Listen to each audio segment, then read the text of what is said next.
Hi friends, இது புதன்கிழமை.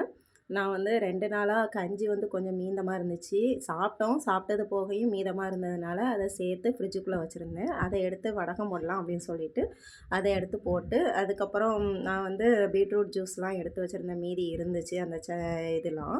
அதெல்லாம் எடுத்து வச்சு ஏன்னா ஒன் டைம் தான் நான் அத புழிஞ்சு எடுப்பேன். மத்த டைம் அப்படியே விட்டுருவேன். ஏன்னா ஃபேஸ்க்கு யூஸ் பண்ணுறதுக்காக வச்சுருப்பேன். இது என்னன்னா, சரி இதுக்கு யூஸ் பண்ணி பார்ப்போம் அப்படின்னு சொல்லிட்டு நான் போட்டு அது மேலேயே வந்து நெல்லிக்காய்லாம் ஜூஸ் எடுத்து வச்சுருந்தேன். அந்த இதையும் நான் எடுத்து போட்டு அரைச்சி உப்பு, கொஞ்சோண்டு வத்தல் எல்லாம் போட்டு அரைச்சி நான் எடுத்து வச்சுருந்தேன். எடுத்ததை மிக்ஸியில் போட்டு நல்லா அரைச்சிட்டு, அதுக்கப்புறம் 2 இதாக அரைச்சேன். ஒரே இதில் அரைக்கும்போது ரொம்ப ஹெவியாக இருந்த மாதிரி இருந்துச்சு. அதனால் 2 இதாக அரைச்சிட்டு, மேலே போய் மாடியில் போய் நல்லா வடகத்துக்கு போட்டுட்டு, ஆனால் நைட்டு வந்து கொஞ்சம் மழை பெய்கிற மாதிரி இருந்துச்சுன்னு சொல்லிட்டு பாதியிலேயே தூக்கிட்டு வந்துட்டேன்.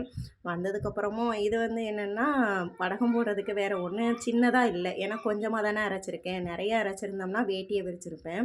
இது வந்து கொஞ்சமாக இருக்குது அப்படிங்கிறனால, நான் இந்த கேக்குக்கு வரும்ல, அந்த பை வந்து இருந்துச்சு. அந்த பை நல்லா இருந்தது.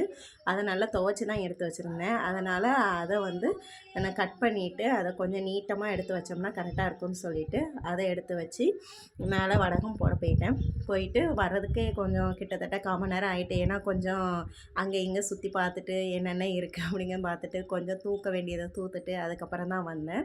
அதுக்கப்புறம் பிள்ளைங்க அதுக்குள்ளே சண்டை போட்டு ரிமோட்டை உடச்சி விட்டான் ஒருத்தன். அப்புறம் அவனுக்கு ஆக்டிவிட்டி கொடுத்துருந்தாங்க. அதுக்கு வந்து ஸ்பூனு வேணுமேன்னு சொல்லிட்டு எடுத்து வச்சுருந்தேன். இன்னொரு நாள் பார்ப்போம். Bye friends.